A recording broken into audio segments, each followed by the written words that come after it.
So I guess, like a lot of us, she spent time, most of her career, not talking to other scholars, although she did that as well, but talking to you, to the public, and trying to make sense of our history to the general public. So we are going to then just jump right into talking about her book. Um, I'm excited about this because the library has recently launched into a program about a year and a half ago to collaborate with with the 11 federally and state recognized tribes here in Virginia.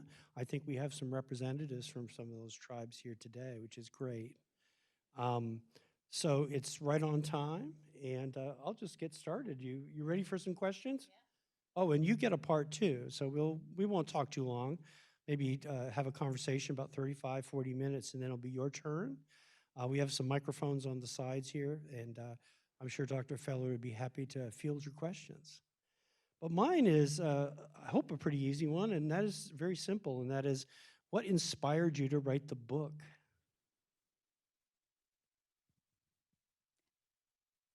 As it turned out, when I was working for the Park Service, I had the absolute privilege of going out for 6 weeks to work at Hubbell Trading Post on the Navajo Reservation in Arizona.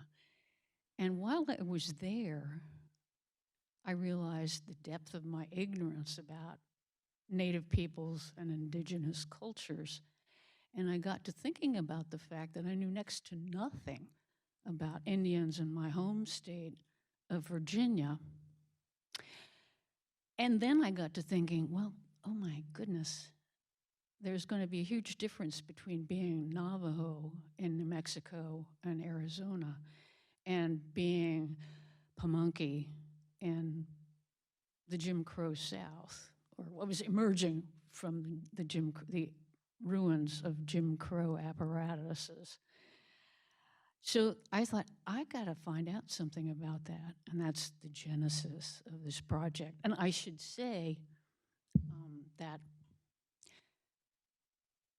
it's a book about how Powhatan people in Tidewater, Virginia maintained and retained and asserted and invented and reinvented, too, their identities as indigenous people through an era when a lot of white folks were bound and determined to impose their notion of race as a black or white duality, with everybody on one side of that line or the other, and very little room for people who might identify as people of mixed race or for Native peoples. And that concept of race as a black-white binary, there's a lot you could say about that. But one of the things that I think is really kind of important to say up front is that it was spectacularly unrealistic in a place like Virginia, where by 1850, black and white and indigenous peoples had been finding love and making families across racialized lines for centuries. So given that, the idea of sorting people out in one of two bins just didn't make a lot of sense. But the way the segregationists tried to get around that was, A, they claimed that there were no indigenous people in Virginia by the 19th century who didn't have some black ancestors. And then B, they said that means there are no real Indians in Virginia. So fast forward to the 1980s, and the state of Virginia starts a process that eventually culminates in the state recognizing a number of Native people besides the Mattaponi and Pamunkey reservation people as Indian tribes officially.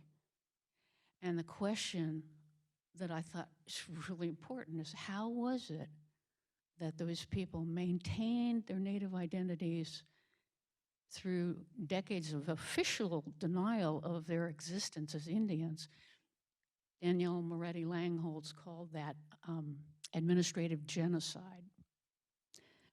Um, how did they survive and claim and assert their Native identities so that by the 1980s, they were well positioned to work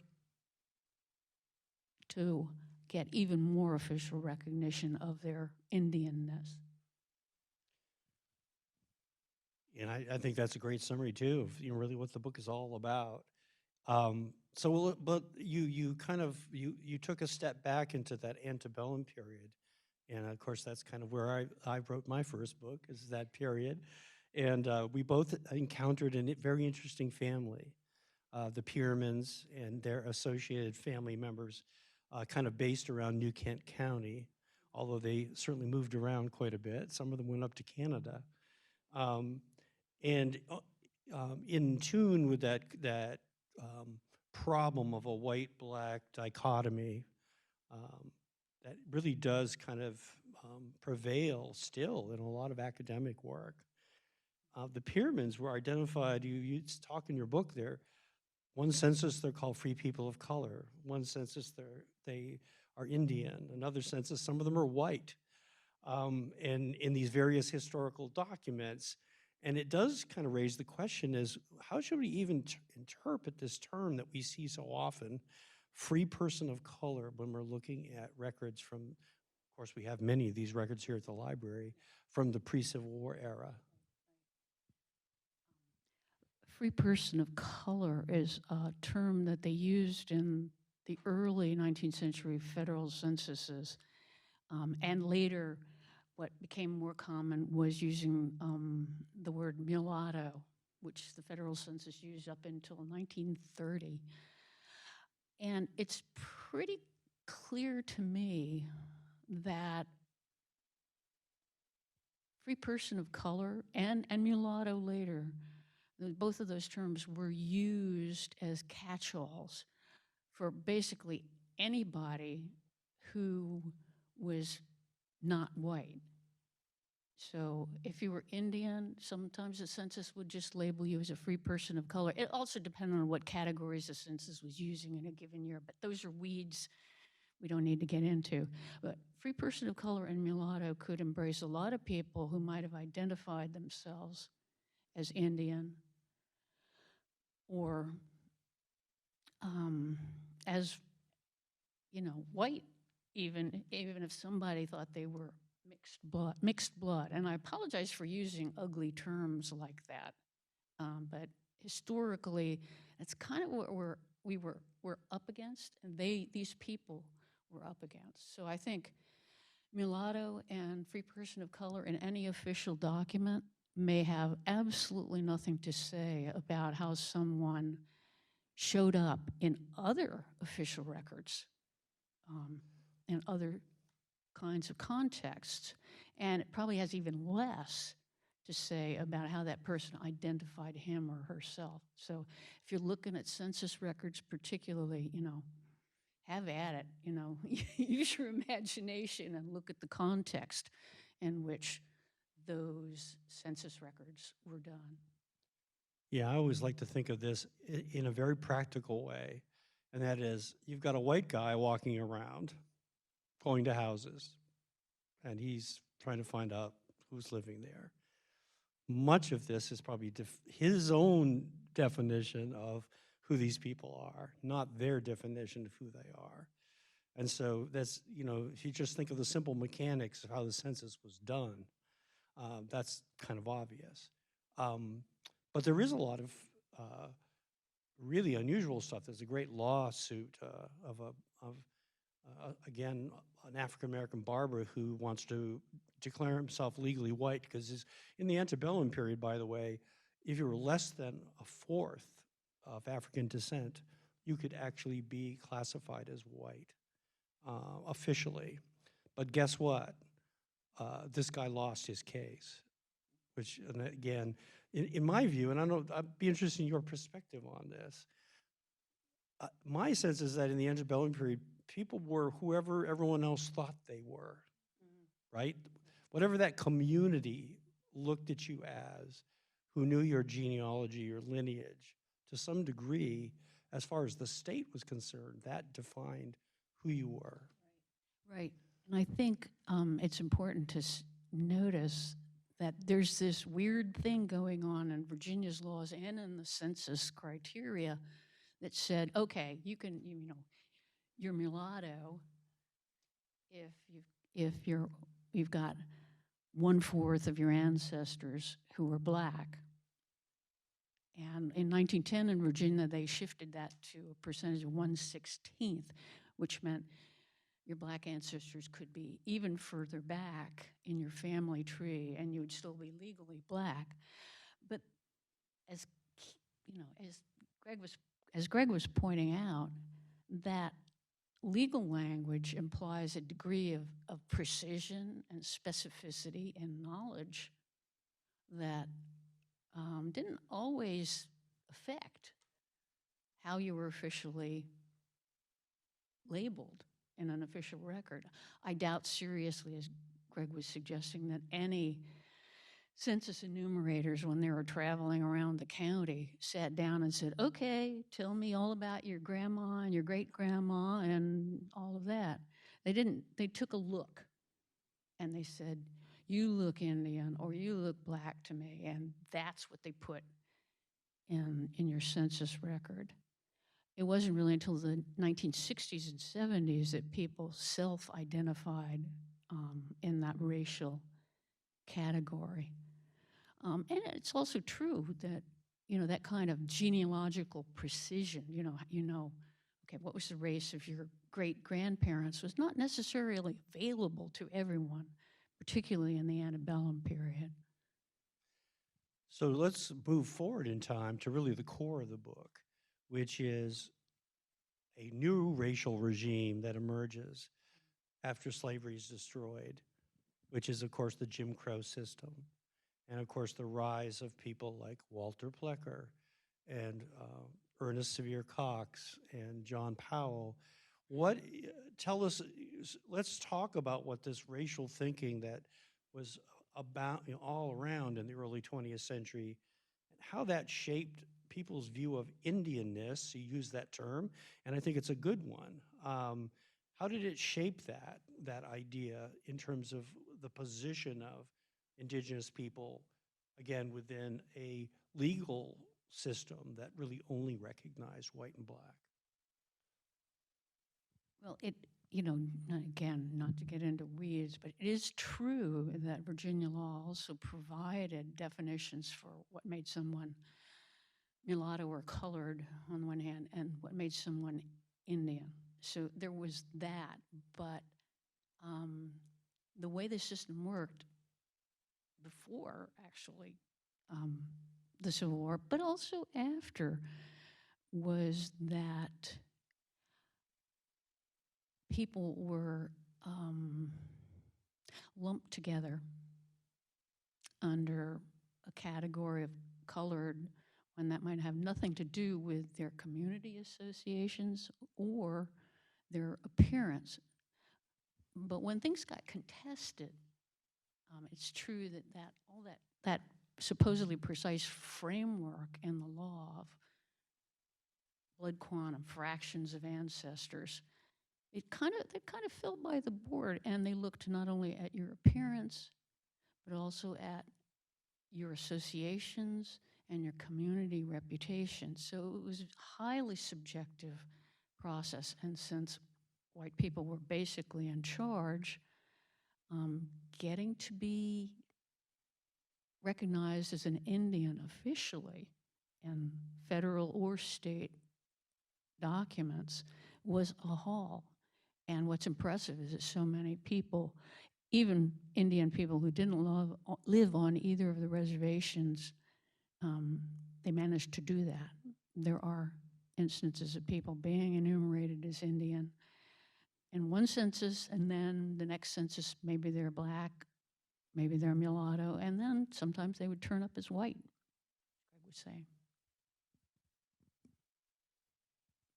And I know we certainly there's been many works that have looked at Plecker and the eugenics movement and certainly probably worth explaining what that is before we get too deep into that. So maybe we should at least say, what was the Racial Integrity Act, and how is that part of this larger viewpoint, particularly eugenics and so-called race science? Um, and I'll give a quick rundown on that. But first, I'd like a show of hands. How many of you heard of Walter Plecker? Yeah, that's what I thought. He's kind of notorious these days. Virginia had laws against so-called interracial marriage since the late 17th century. But probably the most draconian of those laws was passed in 1924, and it was called an Act to Preserve Racial Integrity. It said white people could only marry white people, and instead of describing blackness or Indianness, it attempted to define whiteness as a matter of law. And as far as I can tell, that was the first time that happened in Virginia law. And it said that being white meant that you had no trace whatsoever of any blood, they used that word blood, other than Caucasian, which is pretty absolute. And it was a big shift from the days when you could be legally white if you had some black ancestors. What that meant, of course, in practice, lots of disabilities entailed if you looked black. The notion that you were legally white was probably not much help in a lot of cases. So 1924, this Racial Integrity Act goes in place, and Walter Plecker takes it on himself. It's kind of a crusade or a campaign to make sure that no Indian people in Virginia could get out from under Jim Crow by claiming to be white under this law. He insisted that all Indian people in Virginia were really black, and he harassed midwives about what kinds of information they put on certificates of birth, and he told local officials that they better be careful about not registering anybody who had any black ancestors as white. He was very threatening and very persistent, and he was at this from 1924 until he retired in the 1940s. So it's a pretty ugly episode in Virginia history.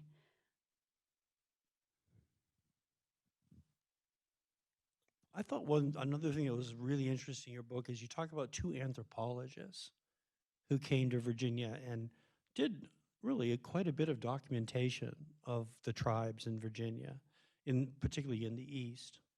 And although James Mooney certainly did a lot of work with the Cherokee as well, and Frank Speck as well. So these two gentlemen, they come down in a little bit different periods, Moody more in the turn of the century and then Speck later.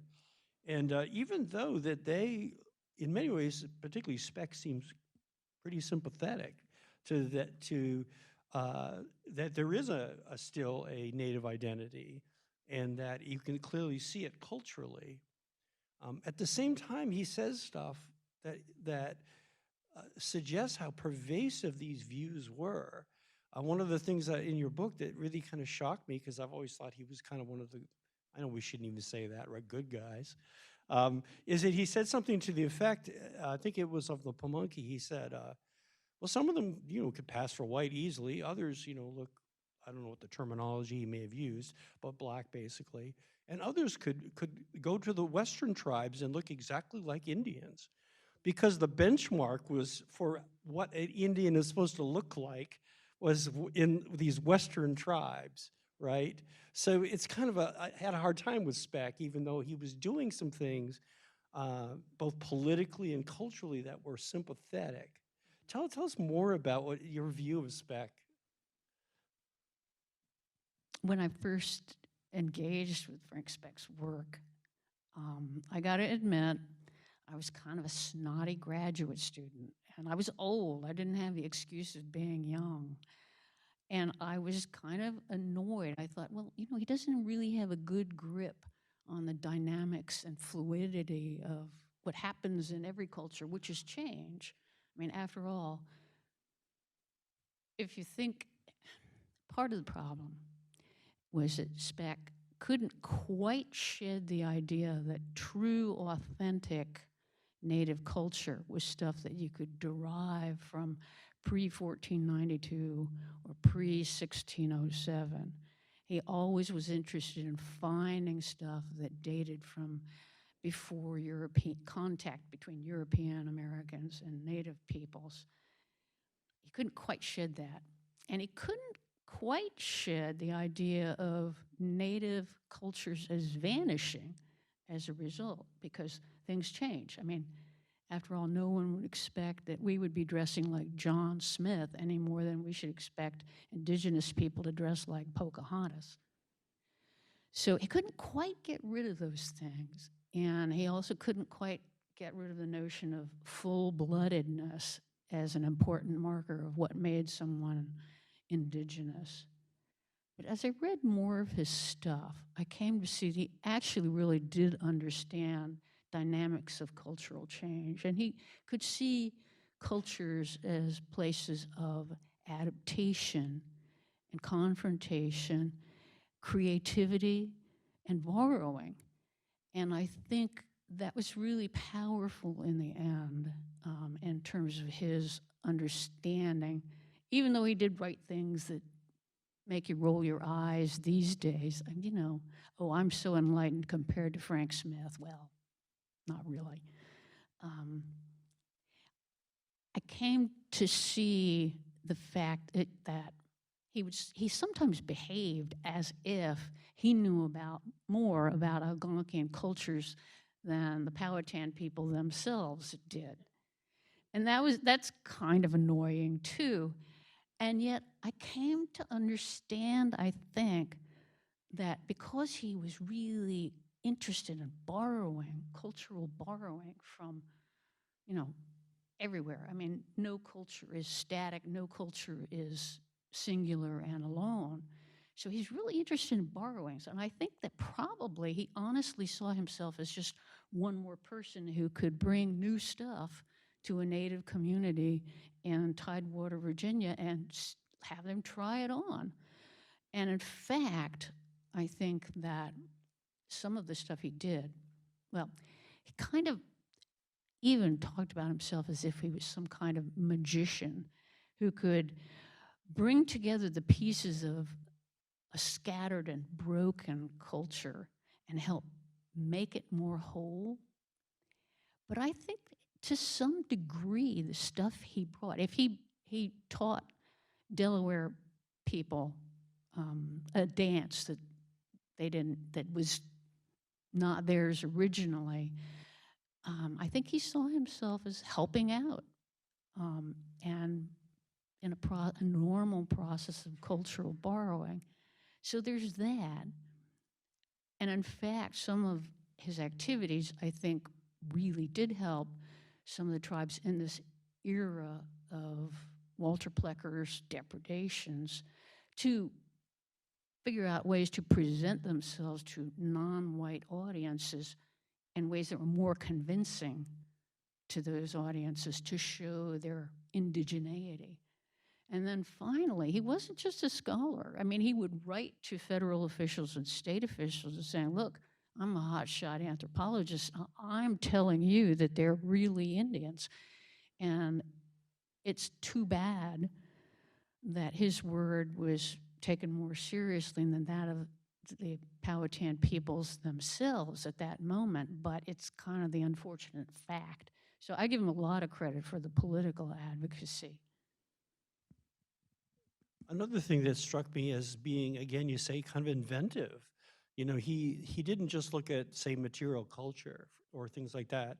One thing that you talk about in the book, which I thought was really interesting, is he viewed the annual deer hunt as a cultural continuity in and of itself that demonstrated that continuity.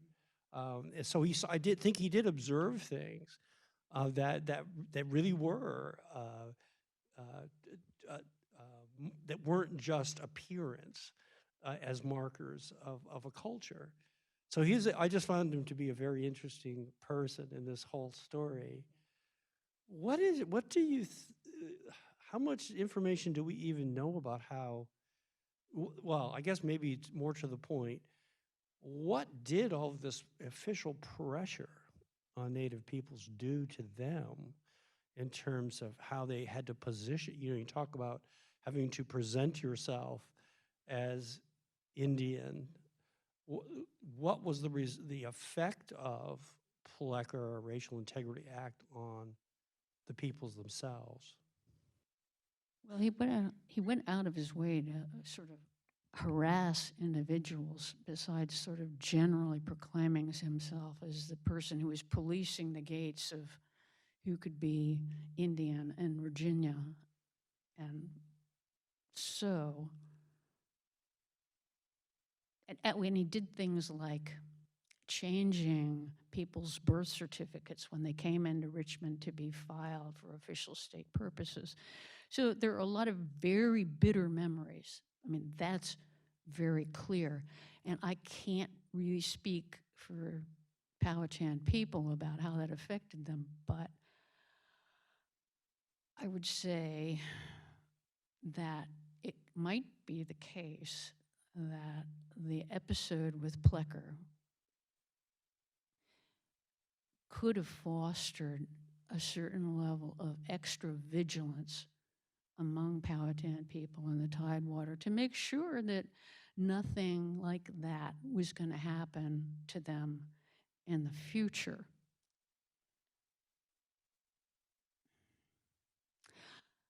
To me, one of the remarkable things about that whole episode and the Plecker pursuit of Native peoples was that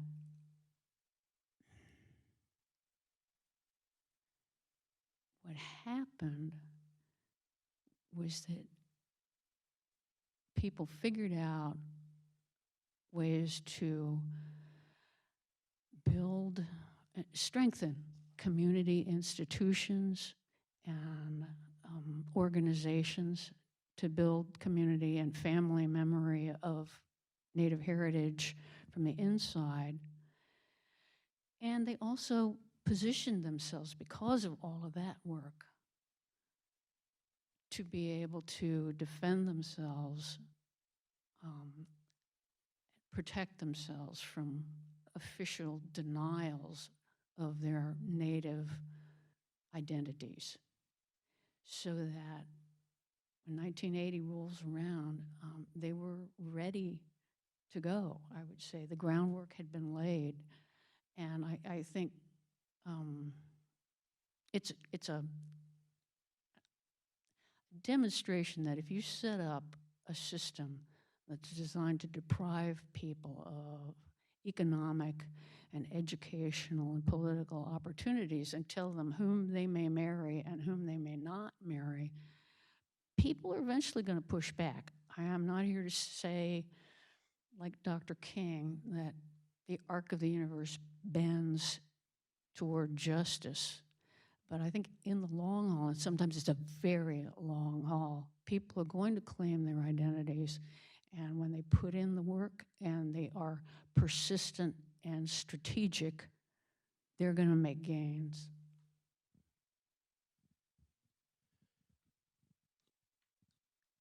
I guess I also was thinking as we've been talking, we've invoked Plecker a lot. And we had a really interesting comment when we were meeting with Frank Adams, Chief Frank Adams from the Upper Mattaponi recently. And he said, everybody obsesses about Plecker. But Plecker couldn't have done what he did without the full consent of the entire government of Virginia. Governors, legislators, this was a systemic problem. This was not one guy. He has come out as the demon, if you will, of all of this. And I'm not saying it isn't. If you read his letters, it's kind of reasonable to do that. but he had the full backing of white supremacists in Virginia to do this. And unfortunately, as you point out, his ideas spread to other places like Germany. And if you go to the Holocaust Museum, you will see some of his literature as you look at the origins of eugenics and some of these ideas.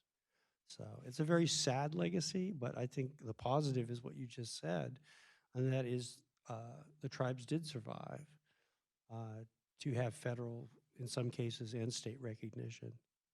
Um, well, any other thoughts you have before we turn to our audience? Because I know they probably have questions as well. And I know that we have, I think, some representatives of some of the tribes, and they may have some thoughts on this as well. But anything you'd like to conclude with? Yeah, let's have a conversation. That's always more fun. So if you wouldn't mind, if you do have a question, Ashley will pass you. We are recording this, so Ashley will pass you the baton, the microphone, so that you can ask a question. We have one right here.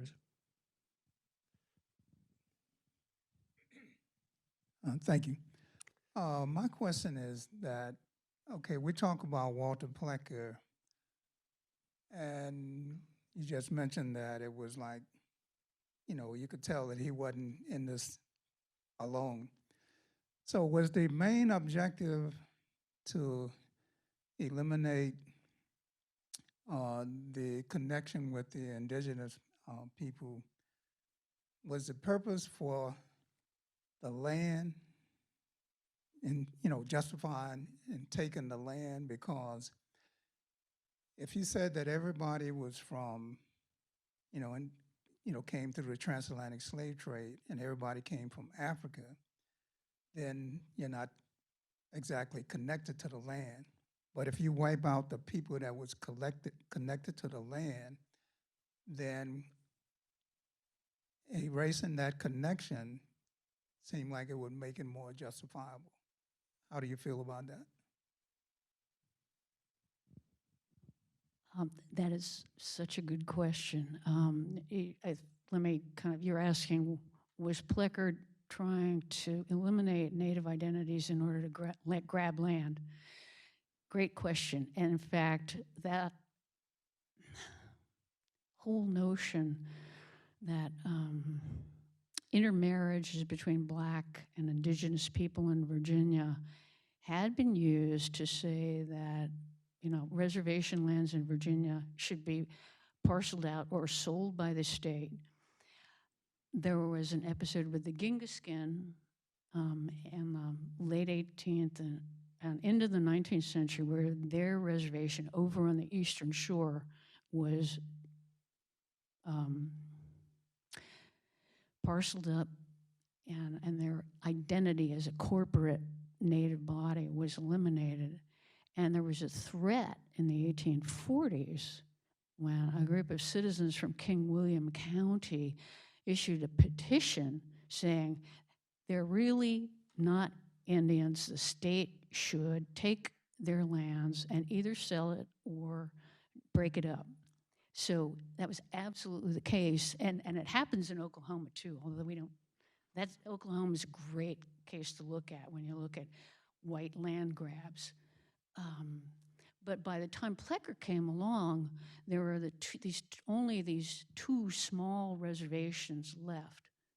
So Plecker was really more about, I hope you'll pardon me for using the term, white supremacy. He was more about segregation and disfranchisement and keeping people from exercising their civil rights and engaging in political processes. Most of the land had already been grabbed. Too grim? And another good example is, even in the 20th century, is the Eastern Cherokee, where, and this gets very perverse because, for instance, they create these rolls, the Baker roll being one of the more famous of the rolls of tribal members. And the Cherokee themselves say that white people are claiming to be Cherokee and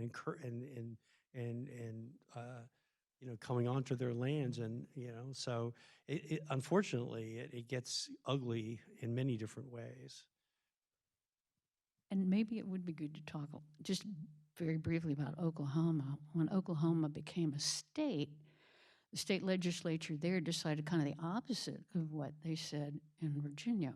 And they said, if you're not black, you're white, which some people suspect they did because that way there could be marriages of white people with indigenous folks in Oklahoma, and their land could eventually would be passing out of tribal hands.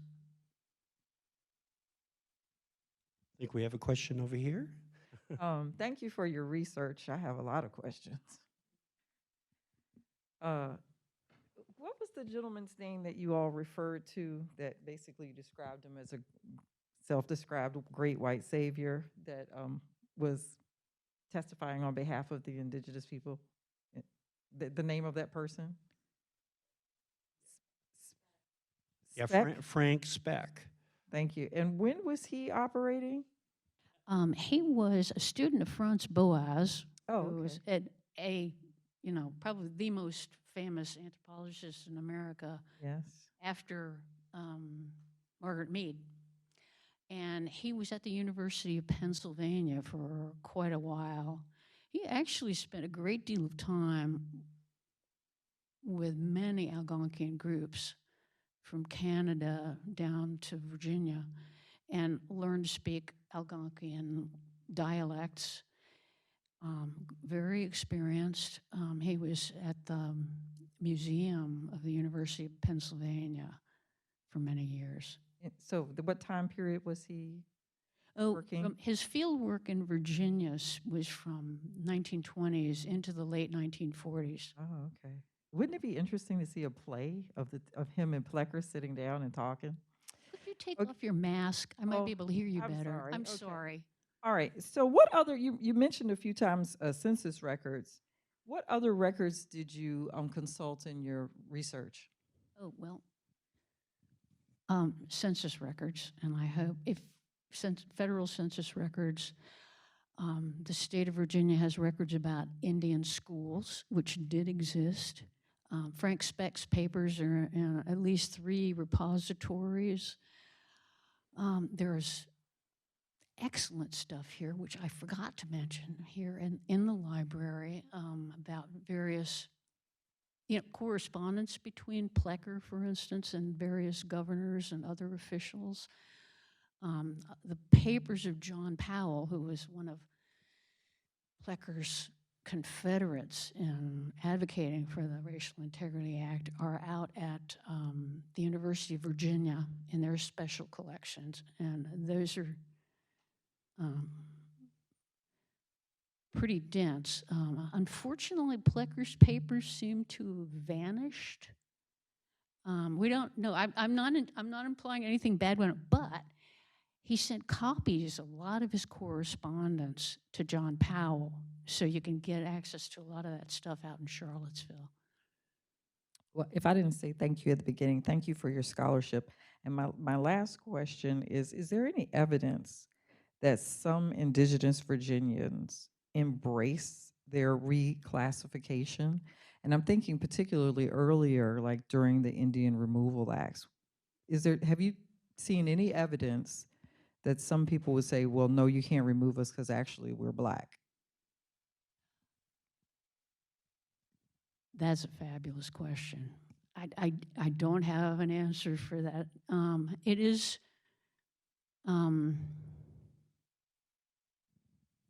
it's the case that it was not a formal removal here of groups here in Virginia. It was more like administrative, removing people from the list of folks who were Indians. But maybe related. And this is actually not related, but we know that at least some people just became refugees. They went to Canada because they couldn't take it anymore in Virginia, or they went to Sandusky or Philadelphia or Baltimore, removed themselves in search of better opportunities for work and better ways to educate their children. Um, Yeah, I'm really not sure that either. The Virginia situation is so different in many ways because, unfortunately, indigenous people were pretty much forced onto reservations by the 1670s in terms of the Pamunkey, the Mattaponi, Nottoway, um, and um, so they weren't removed. They were, of course, decimated in terms of numbers.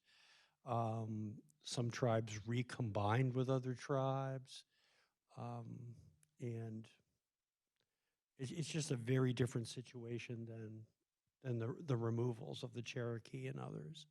Um, I should also point out, actually, Craig over here has been doing a lot of research on our records related to indigenous people. And so her work has really been informing us. And one of the things that we're learning as we talk to the various tribes is we have stuff we didn't even know we had because we didn't know what we were looking at. A lot, particularly in our local records. So I think the archival part of this is very, very heavy and slogging through records. We are right now digitizing large bodies of our, they're called, and again, this is the terminology of the time, they're called free Negro registers. People who were free people of color had to register. And part of this was they didn't, particularly as time went on towards the Civil War, they didn't want free people of color in Virginia. They wanted to get rid of them. They tried to colonize them to West Africa because they saw them as they wanted to create a society that was basically two types of people, black enslaved people, white free people. And so in many ways, free people of color were in many ways, sometimes somewhat like Indians were. They were in this nether zone. They could own property, but they couldn't vote. They couldn't testify against a white person. So we have these registers. We're digitizing the Richmond, Lynchburg, and a bunch of other ones. So those will be available digitally. Actually, how early can they go? 1820s, I'm thinking? With the counties that have these as official books, separate books, I think it's, yeah, as Ashley was saying, 1820s to basically 1861. And actually, some of them go into the Civil War. It's obviously before emancipation. Yes, sir. Okay, my question now is, I grew up in Brunswick County. How familiar are you with Fort Christiana and the whole scenario with Governor Spotswood and the effect of the fort and the Indian school that they had at the fort? The reason why I'm asking this question is because I grew up in Brunswick County, and I went elementary school, high school there, and I never heard about the fort until about 2 years ago. And I'm 69 now. And I've started doing research on it and found out the major impact that it had on that area. But it's like it's so covered up, and there was so much that happened at that fort. So how familiar are you all with Fort Christiana and Governor Spotswood? I hope Greg has more about that because I kind of shied away from looking at 17th and 18th century history because I wanted to focus on Jim Crow era. So Greg, maybe you can take it away. I really don't know much about it either, and I think you're right. I mean, there are so many. It is one of the things I always try to disabuse people of is that I've been doing this for 35 years. I don't really know that much about it. It's not something I've studied, and I think that there's so many episodes and places in Virginia that our collective memory has forgotten that are important. And so someone needs to write a book about that Seriously, I'm not being facetious. I mean, seriously, there are so many stories we run into in the archives, and we go, "Oh, I have no idea that anything like this happened."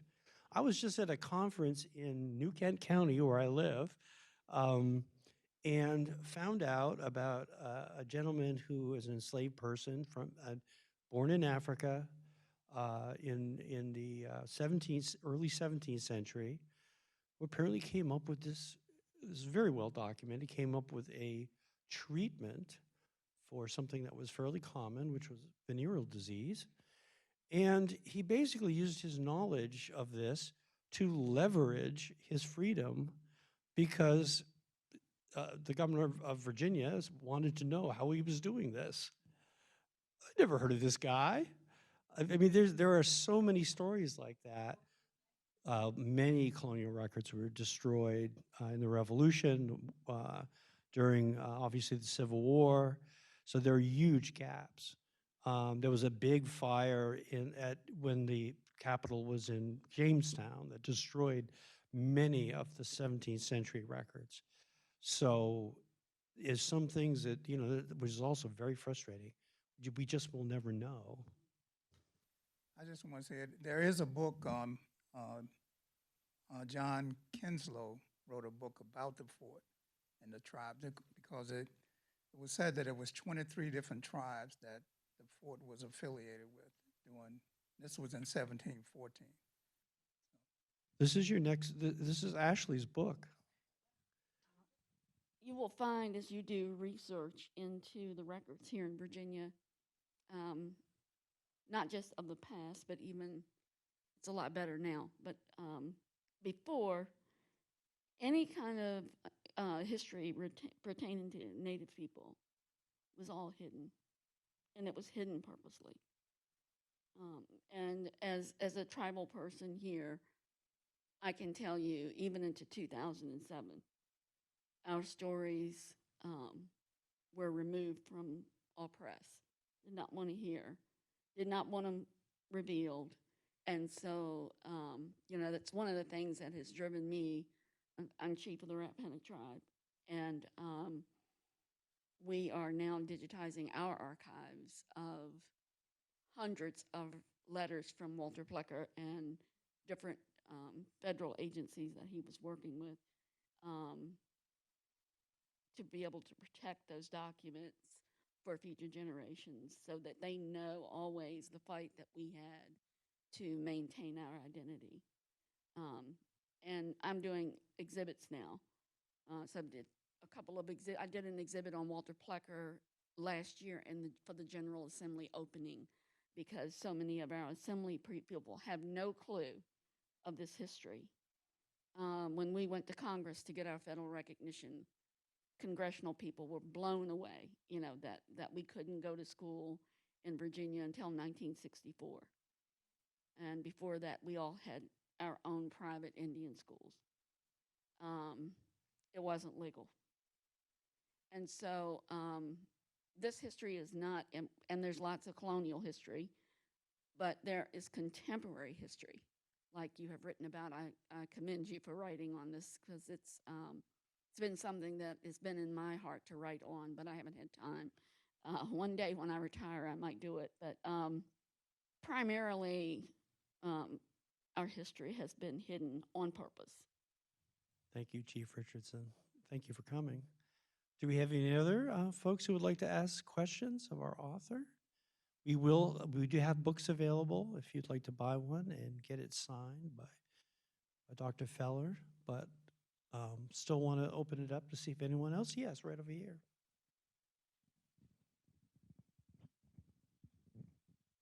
Let's see, is it on? Okay. So I was curious to see if you came across any evidence for forced sterilizations in your research. I know that became more of a thing in Indigenous groups in the 60s and 70s, so it's a little bit after your research, but I was curious to see if you came across any of that yourself. That's a fabulous question, too. And it's kind of complicated, because when forced sterilization was happening, this was something that flowed from a movement called eugenics, in which the idea was that um, human genetics could be improved if people were just real careful about whom they married. And unfortunately, a lot of so there were people who had good genes and people who didn't have good genes, and it turns out that in a lot of cases, and in England, where this eugenics movement was also very strong, in a lot of cases, the people who were pushing eugenics ideas thought that, oh, if you're born low class, that meant that your genes were inferior. And in the United States, it played out in sort of the same way. There was a case of involuntary sterilization in Virginia of a woman named Carrie Buck, which and her sterilization eventually went to the Supreme Court in a case called Buck v. Bell, which is fairly well known. What she did was apparently bear a child out of wedlock, and that landed her in a state institution because her family was not well-to-do. I think when it comes to Walter Plecker, though, he thought of that kind of involuntary sterilization as a way of improving the genetic stock, as they call it, of the white race. He was not really interested in eugenics as a way of improving African American stock. So I don't know that there were any cases of Native women in Virginia being sterilized in those situations, which is not to say that it didn't happen, but Plecker was more concerned about, say, if a white woman had a baby by a black man, that would be reason enough to urge that she not have any further children. This is really hard to talk about, guys. And Yeah, one thing that's important to also understand about eugenics is that it was a national, international movement. Two of my grandfather's brothers were sterilized in New Hampshire. And California actually had the most sterilizations of any state. So don't think this is a Virginia thing. Unfortunately, there were some people practicing it. And also, over at the Western State Hospital, pioneering, if you want to call it that, frontal lobotomies and all kinds of other things. But again, this isn't a Southern thing. It's not a Virginia thing. It is a true national and international movement. And my great uncles, it was just they were very poor, uneducated, and they just took them away to the Laconia Training School. I found out about it when I looked at the 1920 census and saw Lyle and Lyford in the Laconia Training School in 1920. And I said, well, what is that? And I started Googling it. And there's been a documentary on it. It was horrific place. And then I asked my mother about it. And this is the first I had ever heard about it. So, it's family secrets, right? We all have those. and just to reinforce what Greg was saying, I think California did the most involuntary sterilizations of any state. And there's a really good book out about eugenics in Vermont, too. So it was everywhere. I have a question. We've got the perspectives of Swecker. I think I got that right in his interactions with the tribes. But do we know how the tribes felt about their interactions with him? Is there any indication of their perspective while he was letting them know about their traditions and so on? I have not seen, unfortunately, because I haven't had access to tribal papers, a lot of discussion from that period. But it's quite clear from comments that people made afterwards, they have very bitter memories of Plecker's activities.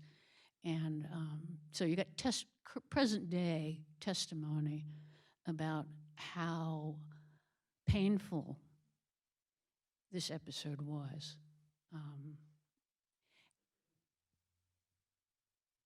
Chief Richardson, would you like to address that? Not to put you on the spot, but All I can say is that he was hit by a car in Richmond, and my dad said he hoped it was an Indian driving. Me too. I heard it was a bus, but I think whatever. it's a bus, and I've kind of pinpointed the two kind of some locations. poetic justice there, I guess. But yeah, I mean, certainly in my limited interactions with people like Wayne Atkins and others who very, really know this history, it's very bitter and not surprising. This guy did a lot of damage. So I think, yeah, we're right about 7 now. Maybe one more question. Yeah, do we have one more question? Yeah. What was the dynamic or interaction between the Native and the Black community as a result of, all of this classification, reclassification? I know sometimes there's a tendency to, say, I shouldn't associate myself with these people lest I be associated with them. Were there any kind of reactions in that regard? I don't know if I'm explaining myself clearly. Yeah, there definitely was. And I'm old, so I get away with not having a good memory. Okay, I'm just kidding. Ashley, what is the book, To Keep the Blood Pure? Read that book, because it's right on point with that. Again, this dynamic did, in some communities, push Native communities and Black communities apart. She talks a lot about the situation with the Chickahominy, and particularly in Charles City County, and that became a real problem. And I think I'm glad to see people like Chief Ann and Lynette Alston really face up to these issues now, because it was a problem. There were people that were related very closely by blood who identified with those different communities. But I think that is, I would just read that book. It's really, really good on this. Thank you. I just wanted to briefly say, too, that the reason that I found out about this event, I didn't know anything about any of this information, was from the Library of Virginia's archives last month, the display of the letter from the woman who was, had to write to a federal judge, in order to be able to get married. So the work that you do on presenting and exhibiting all of the work from your archives really helps to educate the community. So thank you. I really appreciate that. And again, we count on you to, seriously, to help us, tell us what you want to know about the past and what it means to us today. We can't make all the decisions about what records get digitized and all these other things. We need to interact with you and find out what you need. So feel free to suggest to us things that we should be doing to support your community. Just briefly, I think I can also recommend a book by Taya Miles called Ties That Bind, which it's about Cherokee people from the Southeast and during the period of removal to Oklahoma, about how this whole issue tore apart families among the Cherokee too. It really was kind of my inspiration for my project. And then at the library, we have on our website a research guide that focuses completely on Indigenous research in our collection. It was updated in 2019, so you can search on there to see from all original and secondary literature as well.